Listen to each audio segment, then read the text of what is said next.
ine-enjoy niyo lang. O eto, balitang-balita rin. Dapat sabi dito ni ano, ni Sambong dapat taong bayan ang pipili ng SP sa Senado kasi madali lang nila paalisin kung ayaw nila yung SP, kung taong bayan ang pipili, pagtiwali alisin. Okey. O ayan, Sara Duterte pinahamak yung ama, oh. Kung anong klaseng pagpapahamak ni Sara Duterte sa kanyang ama, mismong kanyang ama, Ilocana 65 ay panoorin po natin 'tong balitang. Maaaring maapektuhan ng hiling na pansamantalang paglaya ni dating Pangulong Rodrigo Duterte sa International Criminal Court dahil sa mga pahayag ng kanyang anak na si Vice President Sara Duterte. Sa dokumento ng ICC Office of the Prosecutor, binanggit ang mga salita ni VP Sara sa dahig kung saan tinututulan niya ang jurisdiction ng ICC. Iginiit umano ng bise na kinidnap ang kanyang ama at illegal ang pag-aresto sa kanya. Binanggit din ang live stream kung saan nagbiro siyang may planong itakas si Duterte mula sa detention facility. Inakusahan din niya ang ICC ng sabwatan sa paggamit ng peking saksi. Ayon sa ICC, maaaring gawing basehan ang mga pahayag na ito para ibasura ang hiling na temporary freedom. Binanggit din sa dokumento na ang planong pagbalik ni Duterte sa Davao ay maaaring makaapekto sa kasong kinahaharap nito. O ano, mga DDS, anak na mismo ang nagpapahamak sa ama. Suporta pa rin kayo ng mga suporta, mga tanga. Ang masasabi ko lang dito, bida-bida now, iyak later. Yan lang masasabi ko. 'Di ba? Alam naman kasi ni Sara Duterte bilang abogada na makakaapekto yung mga unnecessary comments nila, statements nila laban sa ICC pero ginawa pa rin.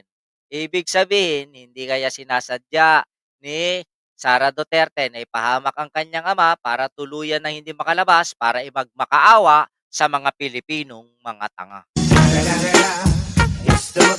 Yan. Tapos sasabihin niyo matalino, "Hindi, inudyukan ko, itakas niyo si Digong." Putang ina, ang dami ninyong tatapang ninyo. Hindi niyo maitakas si Digong. Mga siraulo kayo, gano'n lang 'yun. Ang tapang ninyo lang hanggang sa social media, mga bukbok.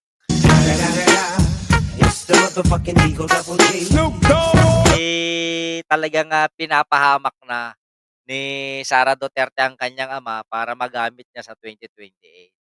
Buhay man o patay si Digong hanggang 2028 ay hindi na mananalo pa si Sara dahil alam na ng mga Pilipino, maraming mga Pilipino, ang tunay na karakas ng bruha mula sa Davao.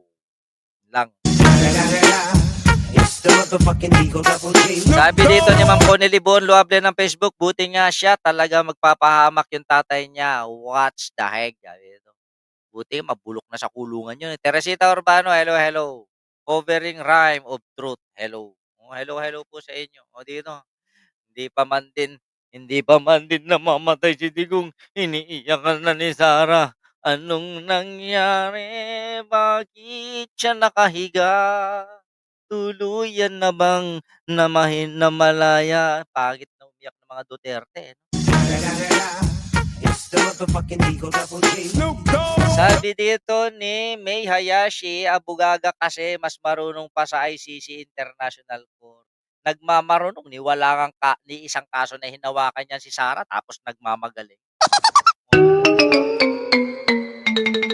Wala lang, ine-enjoy ko lang yung view. Hindi, sinasanay ko lang sarili ko na kapag matepok si Digong, mas marami akong ganitong mga klaseng itsura na makikita sa aking social media.